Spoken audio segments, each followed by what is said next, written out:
চলুন আপনাদেরকে আজকে ঘুরে দেখাই শফিউদ্দিন আবাসিক এলাকা। এটা হচ্ছে কেরানীগঞ্জের আটিবাজারের কাছে বামুনশির এলাকায় অবস্থিত। চমৎকার একটা জায়গা, একেবারে নিরিবিলি, দেখতে অনেক সুন্দর। প্রতিদিন বিকেলে অথবা ফজরের নামাজের পরে অসংখ্য মানুষ ঘুরতে আসে এই শফিউদ্দিন সরণি বা শফিউদ্দিন আবাসিক এলাকা বলা যায় এটাকে। এই আবাসিক এলাকার মধ্যে রিসেন্টলি ফিরোজা বাসার আইডিয়াল ইনস্টিটিউট নামে একটি শিক্ষা প্রতিষ্ঠান গড়ে উঠেছে, যেটা আমি মনে করি যে এখানকার, এই যে দেখুন আপনারা, খুব সুন্দরভাবে সাজিয়েছে। ওই যে মাথায় দেখা যায় শিক্ষা প্রতিষ্ঠানটি, ফিরোজা বাসার আইডিয়াল ইনস্টিটিউট। একের ভিতর সব, সাধারণ শিক্ষা, সহি করে কোরআন পড়া, হাদিস ও মাসালা মাসাইল শেখা, কোরআনের অর্থ বোঝার লক্ষ্য, কোরআন ভাষা শেখা। হ্যাঁ, মোটামুটি ভালো একটা প্রতিষ্ঠান এখানে গড়ে উঠেছে। বাকিটা আল্লাহ পাক দেখা যায় যে মানুষজন তাদের সন্তানদেরকে ভর্তি করায় কিনা এখানে। আর এখানে অনেক অসংখ্য প্লট দেখা যাচ্ছে, যে এখানে হচ্ছে নতুন নতুন বিল্ডিং তৈরি হচ্ছে। চমৎকার এই বিল্ডিংটা আমার খুব পছন্দ, 6 তলা একটা বিল্ডিং। চমৎকার, একেবারে গ্রামের মতো সুন্দর পরিবেশ, এবং প্রত্যেকটা জায়গায় প্লট করা হয়েছে। এখানে মানুষজন ইচ্ছে করলে জমি কিনে তাদের বাড়ি করতে পারবে। অসাধারণ অসাধারণ। বিকেলে অসংখ্য মানুষ এখানে আসলে ঘুরতে আসে, ঘোরার মতো চমৎকার একটা পরিবেশ এখানে। কিছুদিন আগে কাশফুল ছিল, অসাধারণ ছিল কাশফুলগুলো দেখতে। এই নতুন একটা বিল্ডিং হচ্ছে, এবং এই দেখেন একেবারে গ্রামের মতো পরিবেশ।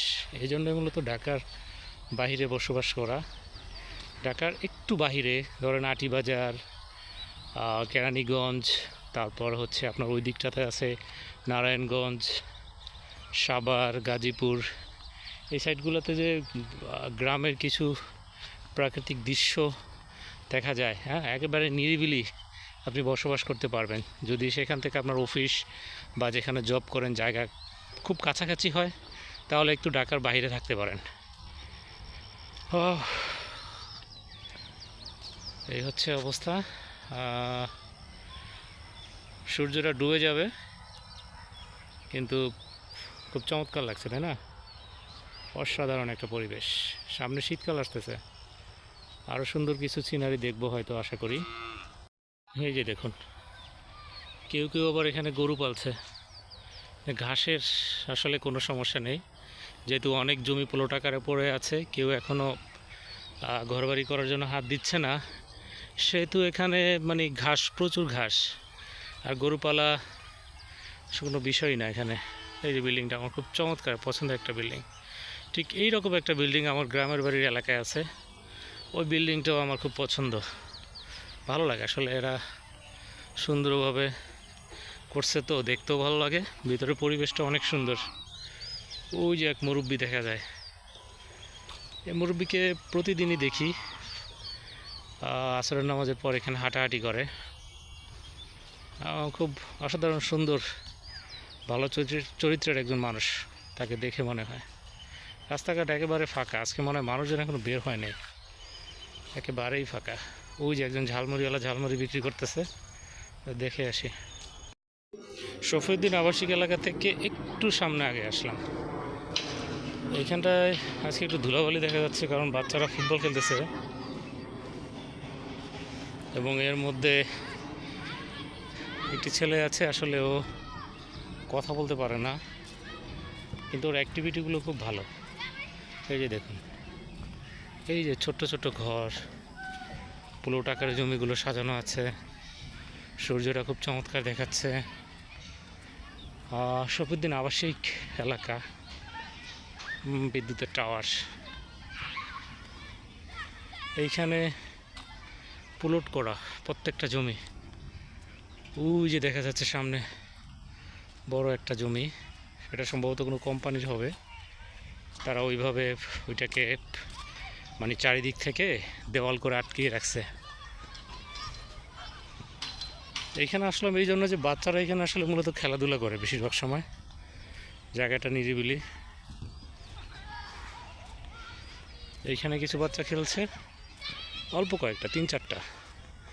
এই পাশে কিছু বেশি বাচ্চারা খেলতেছে। ওদের সাথে একটু পরিচয় হই। যদিও আমি রেগুলার আসি, মাঝে মাঝেই আসি, আজকে দেখতেছি তারা আবার বার দিছে। বাহ, আগে একটু জায়গায় খেলতো, এখন জায়গাটা স্পেসটা বড় করছে। ওদের খেলা একটু দেখি, সাথেই থাকেন।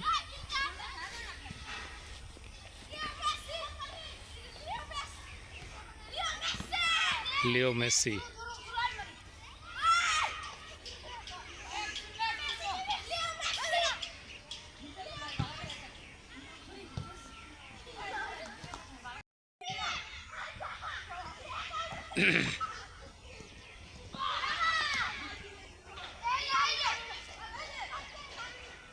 প্রচুর বালি। ও হোয়াট এ শট!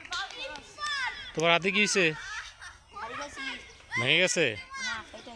ফেটে গেছে, এই জন্য খেলতে পারতেছো না? না, নাহলে তুমিও খেলতা নাকি? না খেলতাম না, কামে থাকতাম। কামে থাকতা? কি কাম করো?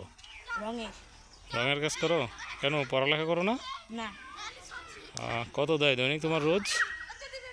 না, তাহলে মাসে? সপ্তাহে কত দেয়? 1500। তার মানে 3000, 6000 পাও মাসে, তাই তো? যাক, গুড, ভালো, অল্প বয়সে কাজে ঢুকে গেছো। তোরা খেলে তোমার খারাপ লাগে না? খেলতে মন চায় না? হাতে লাগে না। হাত ভালো থাকলে তো কাজেই থাকতা। ওকে, ঠিক আছে, খেলা দেখো। এই যে দেখেন বড় বিল্ডিং, এই বিল্ডিংগুলো খুব চমৎকার বিল্ডিং। চলুন একটু সামনে আগাই, তারপরে এই বিল্ডিংগুলোর কাহিনী আপনাদেরকে বলি। এই বিল্ডিংয়ের কাহিনীগুলো হলো, এগুলো হচ্ছে সব ইবনে সিনা কোম্পানির বিল্ডিং। আপনারা জানেন যে বাংলাদেশে ইবনে সিনা কোম্পানি একটা ভালো অবস্থানে আছে। তো এই কোম্পানিতে যারা দীর্ঘদিন ধরে কাজ করতেছে, হয়তো রিটায়ার্ড করবে, লং টাইম সার্ভিস দিচ্ছে, তাদের জন্য তাদের কোম্পানির পক্ষ থেকে এই বিল্ডিংগুলো করা। আর সবাই একটা করে এখানে ফ্ল্যাট পাবে। তো আমার কাছে মনে হয় যে এটা চমৎকার একটা উদ্যোগ। বাহ, একেবারে নিরিবিলি পরিবেশ। চাকরি শেষে এরকম একটা এখানে একটা ফ্ল্যাট পেলো, একটু নিরিবিলি থাকলো। হ্যাঁ, ভালোই, খারাপ না। ওর নাম হচ্ছে রিফাত। এই যে শুয়ে পড়লো। রিফাত আসলে কথা বলতে পারে না। ওই যে একটু আগে বলছিলাম যে যার অ্যাক্টিভিটিগুলো খুব ভালো। এই যে দেখেন ফুটবল দিয়ে ভালো খেলতেছে, বাট ওর সমস্যা একটাই, মুখে কথা বলতে পারে না। সবাই মাঝে মাঝে ওকে বোবা বলে ডাকে, আমার খুব খারাপ লাগে।